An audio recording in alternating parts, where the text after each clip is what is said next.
Hello and welcome back to NETSOL podcast. I am Hassaan Munir. I'm the Customer Success Manager working in NETSOL APAC for about 2 to 3 years.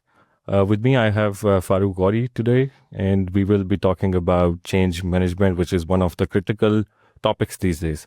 Farooq has got an extensive experience in the long-term projects. He has worked for long in China, in US, and now he's heading the APAC division. So, welcome back, Farooq. Thank you, Hassaan. It's good to be back.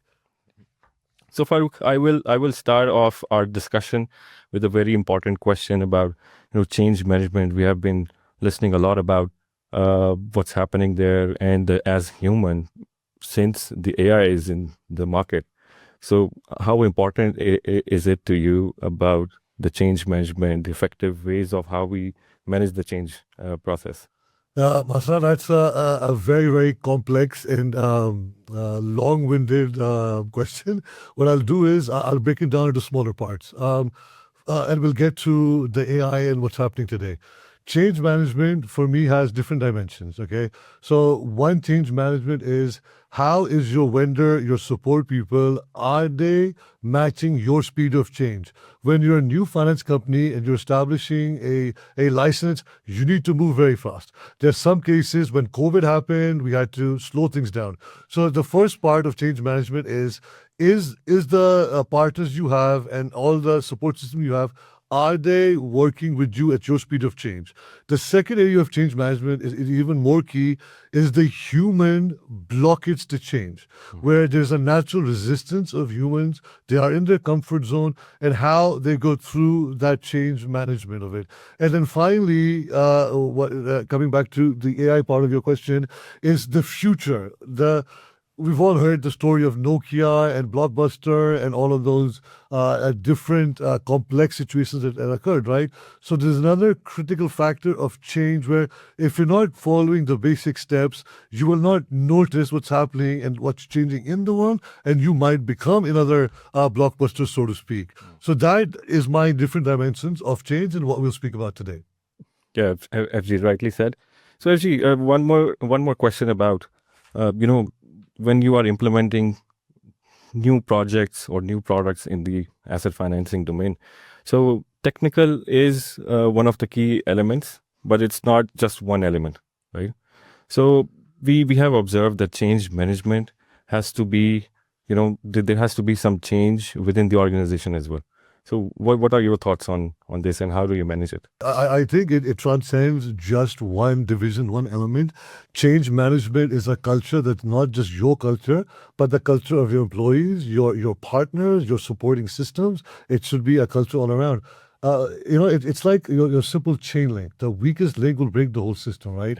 And in the industry that we're working in, asset finance, equipment finance, it is a very, very secure, stable, mature industry.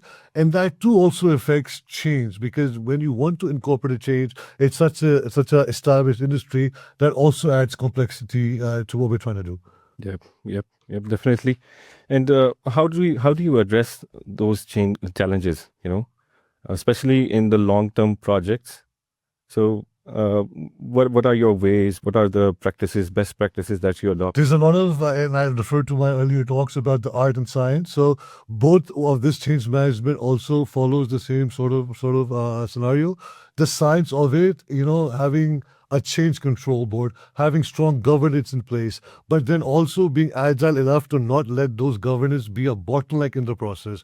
But once again, too much change is not good, too little change is not good. Right sizing change as well is key as we proceed. So a lot of times we advise our customers. I'll give a little example of a project in Mexico where the customer asked, if I were to fire somebody or let somebody go, can the HR system let the leasing system know to deactivate the user profile? Now, that's a change. It's a little outside the norm change. So we advise against it. Now, we get money. We get a decent amount when we get these changes in. But we said, no, it wouldn't make sense to do that. So even us as their trusted advisor need to guide them on where to go.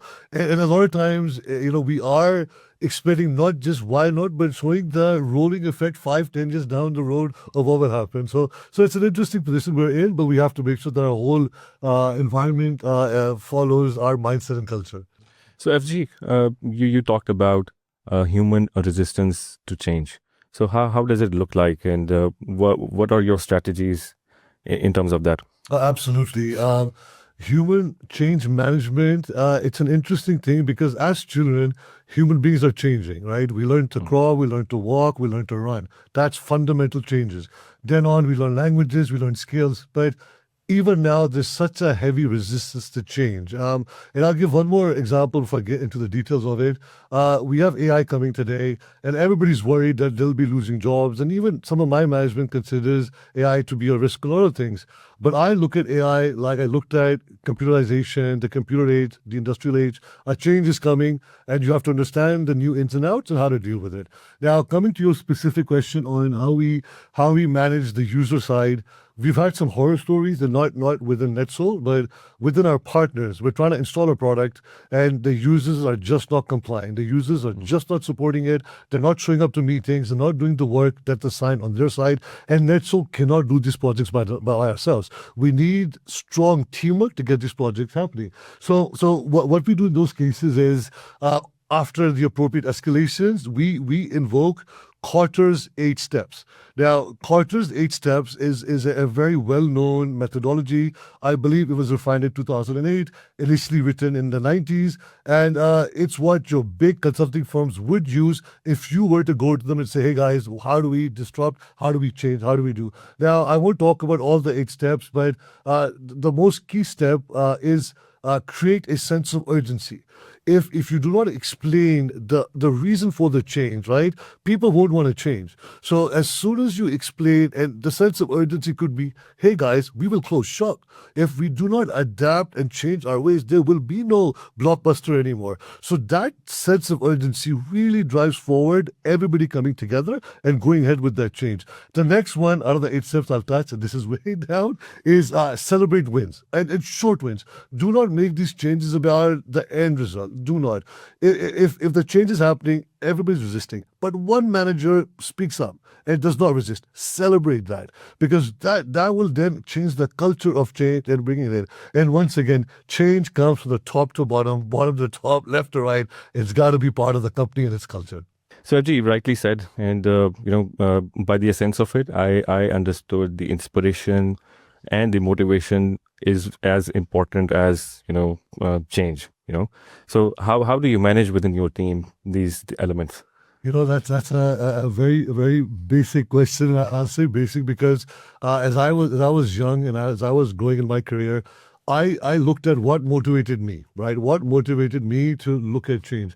And there are 60, 70 moves on change. You can use power, you can use fear. The best one was incentivization as key. I think that if you show people the value, not just what goes in their pocket, but in their business, in their life, in the community, that helps. And fundamentally keeping them on board with the change. Communicate with them. Don't make it a secret thing that nobody knows why the change is happening. So that's what I use internally. We do have other managers that use other tactics, but it all depends on the resistance. I have seen cases where money will not motivate. Then you have to use another tactic like power or fear or something else to motivate. Yep. Thank you, FG. Thank you for your time and the valuable insights. It was a pleasure. Thank you, Hassaan.